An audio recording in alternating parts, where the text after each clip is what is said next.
Futurized goes beneath the trends, tracking the underlying forces of disruption in tech, policy, business models, social dynamics, and the environment. Join me, futurist Trond Arne Undheim, PhD author, investor, and serial entrepreneur, as I discuss the societal impact of deep tech such as AI, blockchain, IoT, nanotech, quantum, robotics, and synthetic biology, and tackle topics such as entrepreneurship, trends, or the future of work. I'm a research scholar in global systemic risk, innovation, and policy at Stanford University. On Futurized, I interview smart people with a soul, founders, authors, executives, and other thought leaders, or even the occasional celebrity. Futurized is a bi-weekly show preparing you to think about how to deal with the next decade's disruption so you can succeed and thrive no matter what happens. Futurized, conversations that matter.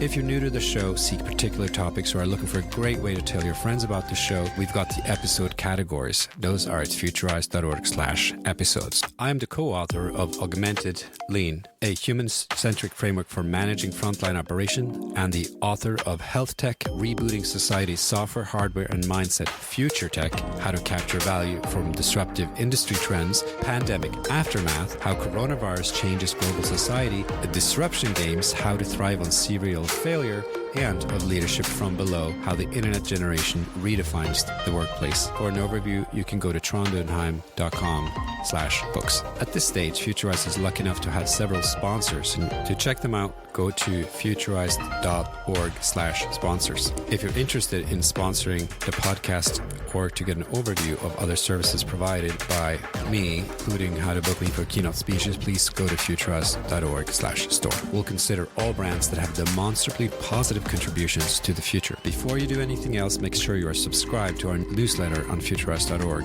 where you can find hundreds of episodes of conversations that matter to the future. Please also leave a positive review on iTunes. Thanks so much. Neal, welcome to the show. Thanks for having me. Well, I'm super excited to talk about this very important subject, and seems to be important to you, CRISPR and its future and its usages and its misuses, but also its potential. Neal, let's start with you first. You have a fascinating background. You are mixing kind of being behind a camera and being behind the scenes in academia, educating the next generation. You were involved in many, many different things. And you and I got to chat a little bit, and I thought maybe you can just give us a start, because, I could start with your bio, some obvious things. You have a degree from Harvard, actually in sociology, and then a bunch of other things happened after that. But why don't you start with your college degree? Because I found that fascinating, what happened to you in college. Great. Well, I went to Colorado College, which is an amazingly interesting place. It started the block plan, and it still has it for, I think, like 40 years ago. And you take one class for 3.5 weeks, and then you have a break from Wednesday afternoon till Sunday, and then you go back again, and you have 8 blocks. Upper level courses are 2 blocks. And so I was a political science major. I never took a science course. Well, they counted psychology as a science course, and I never took a filmmaking course or a screenwriting course. So I went to graduate school after I finished at CC. I was an elementary school teacher. I got certified to teach elementary school outside of Denver, Colorado, in the Cherry Creek School District. And then I went to the Harvard Graduate School of Education, got my master's degree, and felt that I didn't really want to do educational policy. So it was a good thing I did that 1-year program, because it told me I didn't want to do that, but I was still deeply interested in education. So I thought I'll switch to sociology, and I went to graduate school at Harvard in sociology. And I was interested in sociology of the family, sociology of culture, sociology of art, and it still wasn't the right place for me. And I really wasn't sure what I was going to do. And by chance, one night, I was at a party, and I met a guy named Bester Cram, who is a very well-known documentary filmmaker. And his wife was a friend of mine, a psychologist at the ed school, and she introduced me to him, and he told me what his work was. And I just felt, wow, that's me. I know what I want to do. And so He told me I was in luck that Ed Pincus, the father of cinema verite, he made these diary films in the 60s about his life. He also invented the sync sound system with Ricky Leacock at MIT so that we could move the camera around without cords, and it would stay in sync. So he was teaching. I begged him to take the class. He said, no, you can't take it. You're a graduate student. It's only for undergrads. He called me the next day and said, I was a graduate student at Harvard in philosophy, and I left to make films, and you've touched me, so I'm going to take you, and I'm going to register you as an undergraduate, and by the time they figure it out, it'll be too late. He changed my life, and I was very fortunate to help produce his last film called One Cut, One Life, which was made about 10 years ago. He passed away of leukemia, but it was his search whether or not to continue doing treatment. So Ed had this huge impact on me.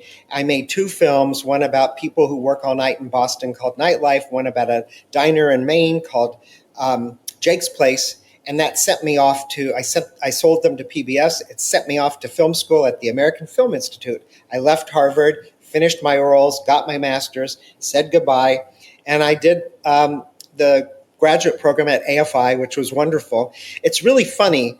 Everybody I've worked with who's gone to AFI went there for one thing and they do something else. Like Mimi Leader, a renowned director who did ER with me and who does the morning show. She went as a DP.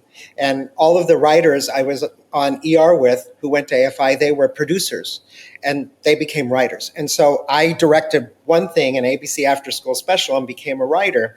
And I worked on the show China Beach because I literally ran into my childhood friend John Wells in a grocery store. And he said, what are you doing in LA? And I said, I'm just finished an after school special. And he said, come to China Beach, do a show. I did.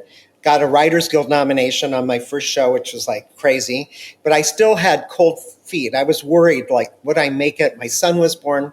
So I decided to go back to Harvard. I took courses at USC in biology, chemistry, organic, and physics, and then went back to Harvard to medical school thinking I was going to be a pediatrician and do my residency at Boston Children's. And in my last year of medical school, in 1994, John Wells sends me a script called ER that Michael Crichton wrote in 1969 while he was a student at Harvard. He never did a residency. He sold it to Spielberg. It was found in a trunk 25 years later. I tell you, I'm a lucky guy. And Spielberg thought, well, let's make it now. It's not a movie. Let's make it as a TV show. NBC hated it. Too many stories. Too much about the doctors. But Michael had just done Jurassic Park. Stephen had done Saving Private Ryan, E.T., Schindler's List. They had to pick it up. But they were like, okay, we'll give you a run, but if it doesn't do well, and we were predicted to come in third. Out of the gate was one of the biggest successes ever in television. We had 48 million viewers in year 2 when I did a show with Clooney about him saving a boy in a tunnel. And you would never get those numbers now because there's too much competition. So it was just a fantastic journey for me coming off of medical school, being the first medical writer in television with a guy named Lance Gentile, who's an ER doc. No TV medical series had doctors as writers. The doctors came in and sprinkled powdered sugar over the show once the writers had written it and made it a little medical, like Marcus Welby or even St. Elsewhere. Here, the verisimilitude was important to John Wells, the producer again, my childhood friend. And he was the first to think of bringing doctors on, not as consultants, but as writers. And so I just left the gate. I'd already written for China Beach, so he knew I could write. And I stayed for 2 months, and it turned into 7 years. And I did my residency while I was on the show over all that time at Children's Hospital Los Angeles. I would hide in the linen closet, and the nurse would open the door and say, oh, he's doing his other job, and close the door. And I was... So I did ER for the first 7 years and loved it. I went back and forth to Harvard to finish up. I would tell my attending, Pam Hartzband, who's married to a very well-known doctor named Jerry Groupman, who writes for The New Yorker, and I would tell her what was coming on ER so that she could figure it out before Jerry figured it out. And he was always very impressed. I don't think we ever told him that I was giving her all the information. That's right. It was always twists and turns. So I had this fantastic experience bringing my own life and stories to ER. And what's interesting that really has kind of underpinned doing this book, The Promise and Peril of CRISPR, is that in 2000, I worked with the Kaiser Family Foundation and Princeton Survey Research, and we did the first experimental study to see what people learned from TV. In the past, it was retrospective, where they'd question people in surveys, do you remember seeing such and such? We did a study where we asked people about the morning after pill. This is in 2000. We're still debating that. And HPV and cervical cancer. Now, that was before we had the vaccine for Gardasil. And we were stunned because we interviewed about 1,000 people. And then the treatment was the show. We didn't tell people to watch the show, but we did screen for viewers who watched the show. And then we resurveyed a random sample of viewers a week after and then 6 weeks after. And we were stunned because the number of people who knew that HPV caused cervical cancer went from like 20% to 60%. And it was just like, and we had millions of viewers, millions. And so it really struck me that we had to be accurate and tell really involving stories.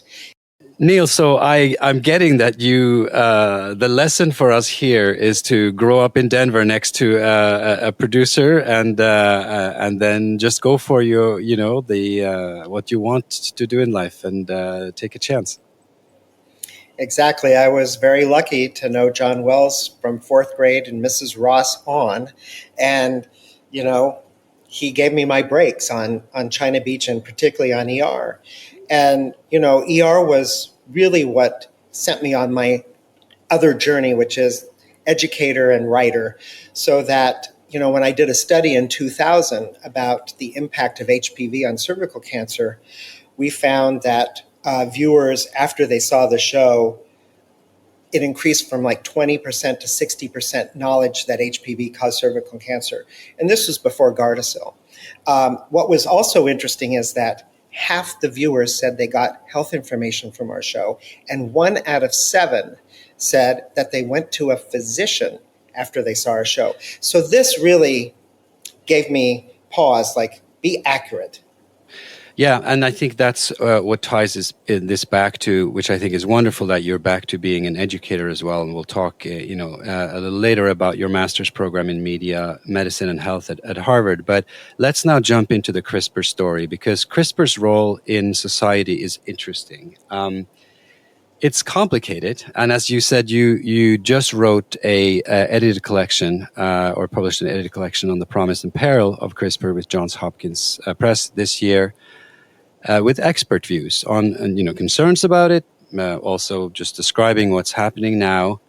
I wanted you to just first line up a very clean explanation of what CRISPR is, so that we have a baseline, and then we can run to the promises and the perils. Because you said something interesting in the start of that book. You said CRISPR keeps me up at night. So this is not insignificant to you.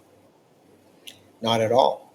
It keeps me up along with AI, nuclear weapons, and global warming. I think we need to include all of those in this bucket. So the easiest way, I think, to understand CRISPR is it's an editing program. It's like editing in word processing. You cut out the letters that are incorrect and you delete them, and you put in the letters that are correct. So CRISPR is a cut and paste, essentially, brilliant approach scientifically to editing DNA. You send in enzymes, and you send in a little piece of DNA coded so that it finds the DNA you want to cut out. The enzymes cut it, and then they paste in the correct sequence. So why is this incredible, and what's happening now? Well, sickle cell disease is strikes 100,000 Black Americans now. It's a terrible disease. I saw kids with it. I treated them.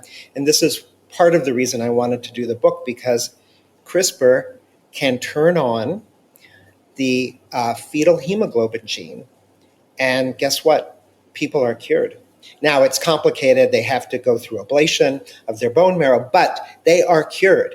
And the lifespan is like 40 years old with terrible strokes when they're children, terrible pain. It's amazing. How we're going to pay for it? That's a big question. This is called somatic gene editing. We are not changing the germ cells or the reproductive cells of the person. We are changing just them so that they would still be able to pass on the sickle cell trait.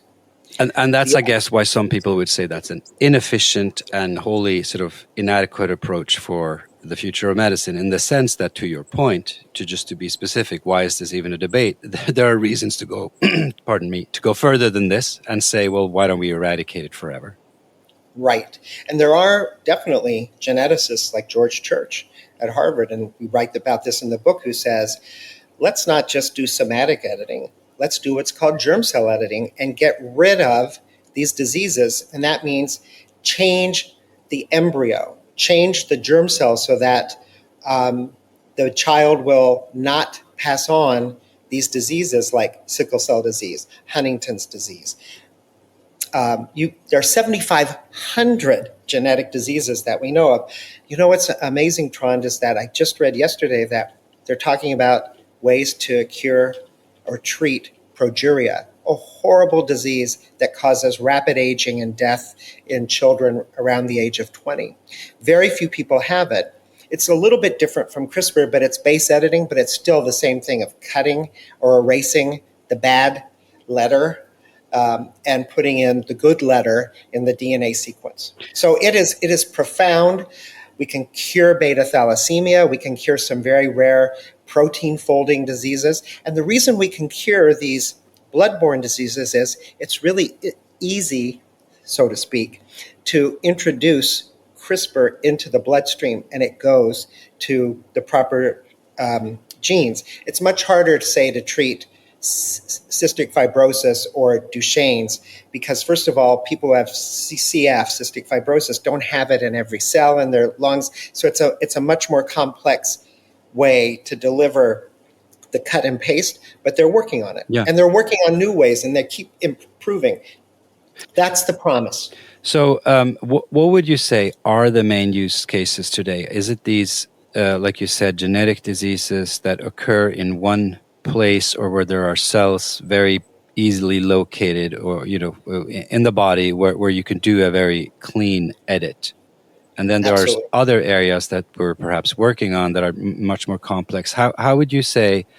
So why don't you perhaps just also tell us exactly when this became common practice in medicine, in like regular research hospitals, and how many of these 7,500 diseases are actually subject to this today?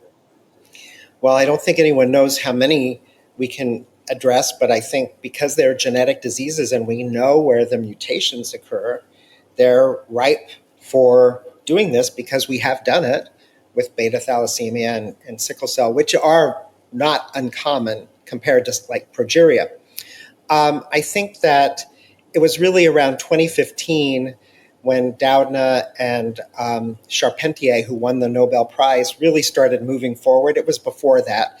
But this is when we started discussing CRISPR, like, should we be editing embryos? Should we be changing, in a sense, human evolution? And everybody was like, no, we don't do it. And then when Dr. He in China was the first person, as far as we know, to edit an embryo which split into twins, he did what I was just talking about, germ cell editing, and he mutated the receptor for HIV. And this caused calamitous discussion. Right. That's so he's called a creator of CRISPR-edited children. I mean, there's a little bit of a complexity there, right? Right. And here's where the complications come in. We talk about off-target effects. we've gotten better, or the researchers have gotten better at not affecting other places in the genome, which has happened. I think these children, these twins, are what are called mosaics, where they don't have the mutation in every cell. Why he did this is not clear. The father of these babies has HIV, but we have ways of helping people get pregnant and washing the sperm. There is a lot of stigma attached to HIV in China. It still isn't clear what happened. In the book, in our last chapter, Ben Hurlbut from Arizona State University talks about this real, I think, stunningly problematic issue of science leading ethics. What do we mean by that? Well, in 2015, there was an agreement that this should be a societal decision, whatever that means, how we can bring society in, to talk about germ cell editing. I don't think any of us say that somatic editing is a bad thing. We want to cure people with these horrible diseases. It just gets complicated when we start to mess with germ cells. Yeah, because how do you weigh the risks? How do you weigh the risks? Because, if there's a small percentage of something happening, I guess it would depend if you could correct it. And I think one of your points in many articles in this book is that it's not very obvious that you can correct it once it is back in the wild, right? Right. And we don't know about off-target effects, even though we're getting better at it. But we do know that we can do pretty well with sickle cell disease, let's say. So then the question is, once Dr. Hood did his experiment and made these little girls resistant to HIV, I think we also know that when we start to fool around with our DNA, that evolution has a reason for doing what it does. It is shaped by the environment, as we know. And so people with the mutation who were exposed to HIV during the horrible HIV/AIDS pandemic lived because they had the mutated receptor, very few people. But from what I understand, they're also much more, it's problematic because they're much more susceptible to West Nile virus. So, it's like if you're a carrier of a sickle cell, you have the trait, your red blood cells are not as sickled, so they don't get caught in your joints and et cetera. But it is somewhat protective for malaria. So evolution has made these things happen. And when we start to play with evolution, I get worried. For instance, I was reading about this really interesting marsupial called a quoll, Quoll. I never knew about it. And it's being decimated by poisonous toads in Australia. So there's talk about, of course, making them resistant to the poison. But evolution didn't do that. We brought in these toads. And so as we do this more and more, I worry about, pushing evolution quickly forward. So that's a problem. And the other problem is, what I find really interesting is that the American Academies of Science and other organizations have kind of shifted a bit and said, maybe there is a time when we should do CRISPR germline editing. Maybe if two parents each have Huntington's disease, their child would definitely have it. It's a dominant disease. Maybe, and if both parents carried it, then they would have it. But the problem is, I don't know that that's billions and billions of one, and most people who have Huntington's don't it's not clear that would ever happen. But interestingly, in Russia, and here too, there's been a lot of talk about using germ cell CRISPR for parents who are deaf, who want to have a hearing child. Right. And so our hearts go out to them and we say, well, we might do that. And that's what Ben Hurlbut argues is the slippery slope where science is, again, ahead. And also we have a piece by Carol Padden, who is deaf, and she's a dean of social sciences at University of California, San Diego. And she says, I don't have a pathology. I have human variation, and I am okay with who I am, and I don't want to be CRISPRed and to hear. So this is a huge issue, but it is a very interesting way to kind of sneak in germline CRISPR and say, well, look, these parents want it, and shouldn't we give it to them? So there's different groups, right? You have scientists, and they disagree between them. Is there some sort of discernible, I don't know, ideological difference between scientists who are on George Church's sort of expansionist side and the more limited exploration, let's kind of tie our own hands in the lab sort of other side? Let's start with that. I mean, have you found anything among scientists that distinguishes them and puts them in one cautionary camp versus expansionary? You know, George Church is brilliant and has done incredible work in this area. And this is his passion. And of course, he wants to move it forward. Then we've got someone like Kevin Esvelt from MIT. Yep. And he invented the gene drive.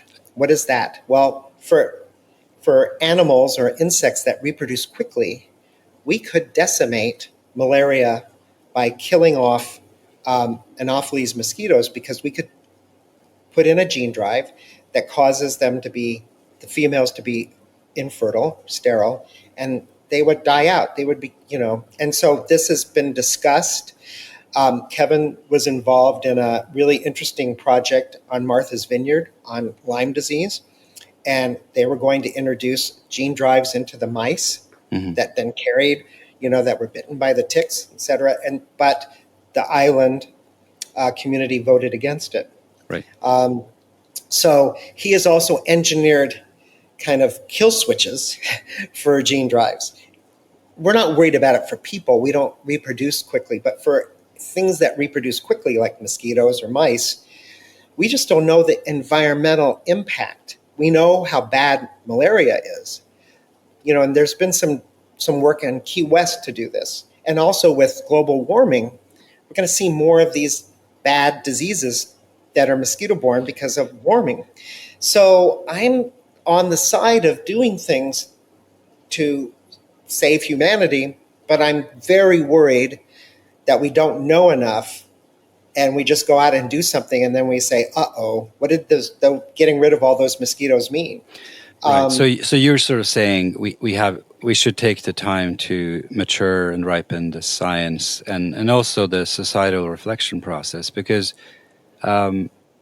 I guess these things could be regulated at the UN level or certainly in national regulation. I mean, there's various regulatory agencies in the US. The EU has certainly strong potential to do a lot here. Yes. And they have asserted themselves on GMOs and other things, right? Yes. Yes. But, that's a really great point that you're raising, which is, do we ever hear politicians talk about CRISPR? No. We hear AI now, but not CRISPR.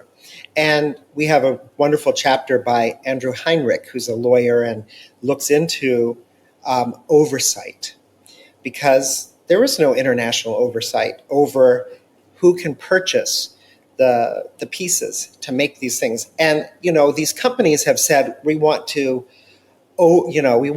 be careful and watch and see what people are ordering, because we know, for instance, what it comprises polio or smallpox. So if people are ordering certain genetic sequences, there's been a lot of discussion of, no, we have to be very careful about what we send out, because we don't want rogue scientists making stuff.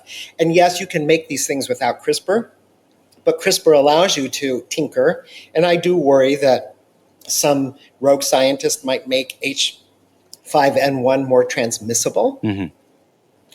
I've been criticized by Fyodor Uranov when I wrote a piece for Stat, who also works for Jennifer Doudna, about, being a fearmonger. But I don't think I'm a fearmonger to say that we should have much more stringent oversight over what scientists are doing. Of course, scientists push back and say, we don't want oversight. We'll be careful. We'll monitor our own. Mm-hmm. But we didn't monitor our own, as Ben Hurlbut talks about in our book, in terms of Dr. He, who did his postdoc and fellowship at Rice and at Stanford. So these are big issues. And, Trond, what's really interesting to me is that how do we bring society together to talk about these things? How do we do that? Yeah, it seems difficult. Why don't you start with telling us what the response has been among your students? Because so these are Harvard students, and they get involved in, I guess they have some interest in kind of media and these discussions around health already. So they are primed. They're obviously, certain level of smartness. They're at Harvard. How are they reacting to these discussions that I'm assuming is part of the curriculum Right. there? Let's start with that, because that's a very prepared audience. And then Yes. I want your reflections on kind of the society overall and how to start a discussion there. Well, for me, the hope of bringing these issues, not just about CRISPR, but about, inequity and access to healthcare and all of those questions, I have found from having done ER and SVU and Under the Dome and Designated Survivor that storytelling is what can make a difference. And there's really wonderful research by Paul Slovic, a psychologist at the University of Oregon, who's written about why we don't pay attention to genocide. And his views and his research show that when the story is about one, like a child starving, we will give money. But when it turns into hundreds or thousands or millions, it's very difficult for us to get involved because it's so overwhelming. And I'm really interested in the evolution of storytelling and the sociobiological elements of storytelling in our brain. And why do we react to emotion, movies, music, poetry, the arts? And so that was the impetus for me to create the master's degree in media, medicine, and health at Harvard Medical School, which is the first program of its kind in anywhere.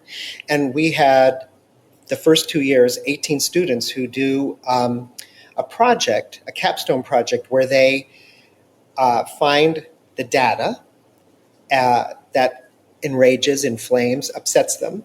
And then they move to the emotion, which is supported by the storytelling work that Slovic has done. And then they go forward to action. And how can we help people take action? And so that is the basis of my Master of Science program. Neal, so tell me more about these student reactions. So they seem primed to understand and care about these issues. They obviously are in the medical education already. What happened with these first cohorts? So our students come from all over the world. They're getting a Master of Science in Media, Medicine, and Health from Harvard Medical School, and their passion is to tell stories that can make a difference. And our storytelling is supported by the research, for instance, by Paul Slovic at the University of Oregon, who has found that people care about the one, but not about the many. And he wrote a very important piece called Why We Don't Pay Attention to Genocide. I'm interested in how the brain interprets art, novels, movies, music, and why we are emotionally drawn to the one, but when it's many, and we could think of Ukraine or Gaza, places where there are many, and why it is so much harder than the one. Is it the scale itself that stops us from, or is it the fear that we have, or is it the loss of control? Does our brain not process the impacts, or is it overwhelming per se? I think it's all the above. I think there are people who say that we evolved in small families, but that's a post hoc explanation. I think that we evolved in families, so we only relate to the one. But he did an experiment where people were given money to give money to a food insecure child in, I think it was Malawi, and then the child and his sister, the village, the country, and they gave mostly to the one because they feel efficacy, that they can do something, and it becomes overwhelming. And that the value of lives seems to decrease in people's minds as they hear more and more. And maybe it's because they feel impotent. But with the one, if they're donating to that one child and you have that story of the child, that makes you feel like you're connected. And so drawing on that, we're grounded in the data. So we look at, the data and what our students are interested in. So if they're interested in gun violence or in interpersonal partner violence or incarcerated people who are released who have very high death rates the first 2 weeks. That's the data. We have that data. What story are we going to tell drawing on the arts, poetry, music, video games, you name it? We have 22 areas. How are we going to tell the story? And then, importantly, we want to go beyond informing, because I call it bridging the gap between inspiration and action. So people want to do something. We did this when we did the backlog of rape kits on Law & Order SVU. We were the first. I met a young woman who had been sexually assaulted. She was afraid to leave her house.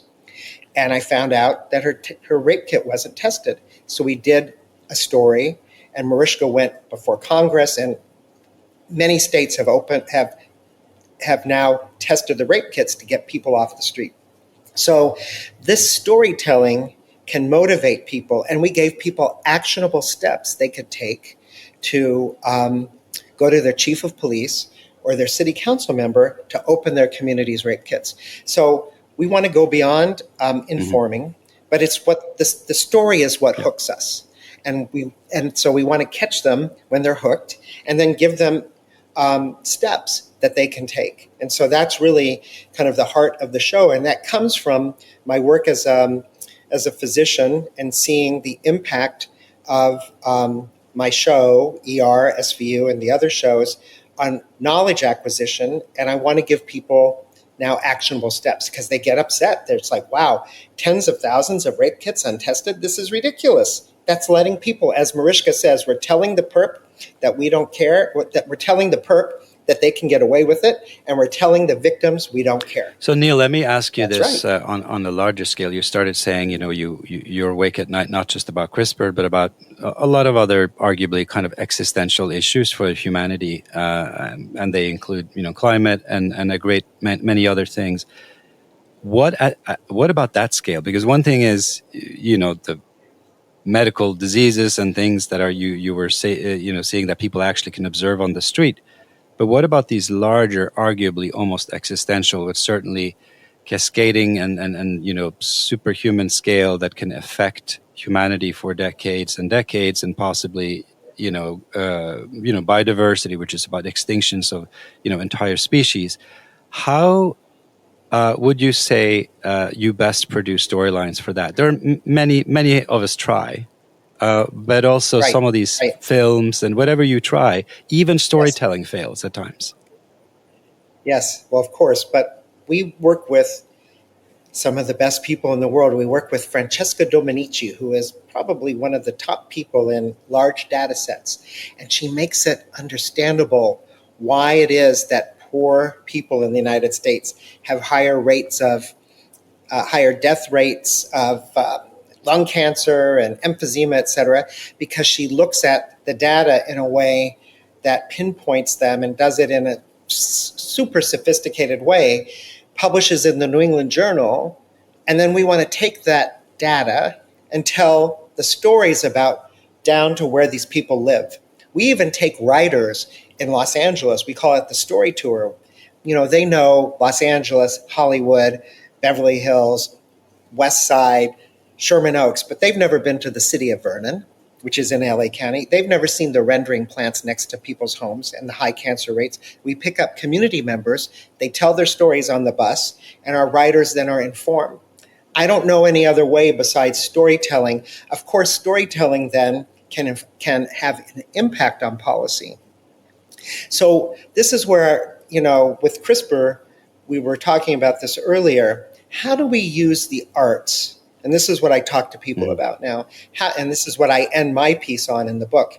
How do we use the arts to talk about global warming and medicine? Because that's now a big topic, because we're going to see, more malaria, more, kinds of problems that we haven't seen in the U.S. and around the world. And just even Cholera. Heat deaths, right? I mean, just the heat itself. Exactly.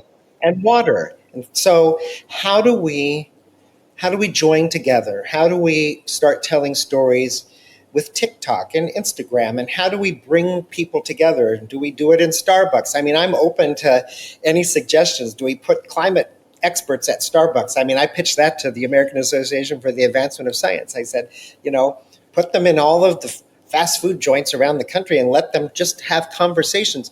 We have a lot of research on what happens, not on Zoom, but on one-on-one conversations with folks. So then we can elect people who will be, much more focused on climate change and not say, frack away and burn away. So it's obviously a complicated issue.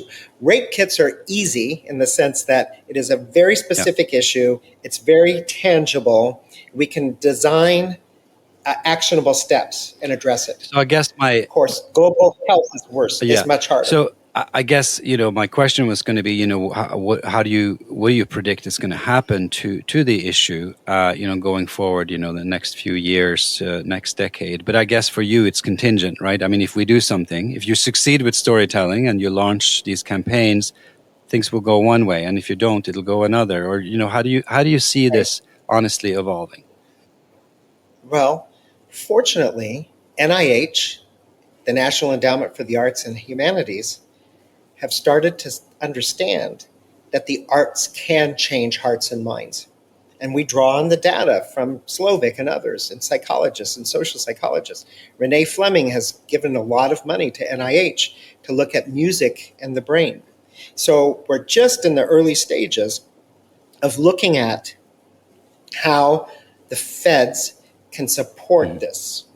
And so that, I think, is really promising. That will be supporting artistic ways of telling stories, because not one way works. We need multiple ways. And that's why we've at least devised 22 different artistic modalities. Sculpture. We have a lecture in sculpture coming up, and somebody's going to do a sculpture that represents the social determinants of health. So it's really cool. These are things people can't control. They can't control the pollution, the lead, that's on the playgrounds, the violence in the streets that have an impact psychologically and physically on them. We call that the social determinants or the social forces now of health. And so by designing a sculpture or a way to understand it through dance, it empowers people to go out and demand change. Well, that's fascinating. So there are many, many different types of, I guess, storytelling modalities that need to be explored and honed. Absolutely. to convince people, to start discussions, and possibly to make a big difference here. Well, look, I thank you, because CRISPR is so complicated and it's changing so fast that even, I guess, among experts, or certainly, academics who are not experts in CRISPR, even if you are expert in CRISPR, it's a full day's job to just explore these issues, right? Oh, absolutely. I don't even know the new enzymes. It was CRISPR-Cas9. There are all these new enzymes that are better for preventing off-target effects. But still, there are basic ethical issues of changing evolution, enhancement. We didn't get into, can we ultimately enhance people who can afford to pay for enhancement? So, we're on the edge, but it's not too late to talk about these things. And I embrace making lives better for people, but I want us to be very cautious about how we do other things like germ cell editing. Well, let me then just super quickly ask you about enhancement. I mean, is that something where you draw the line entirely, or do you think that there is a case for enhancement under certain circumstances, or after a while once we have figured it out? Right. Well, fortunately, I guess, our genetics are very complicated, so there isn't one gene that makes us strong or even makes our eye color. But, there are children who are born without pain, who die often because they jump off roofs and want to show people that they don't feel pain.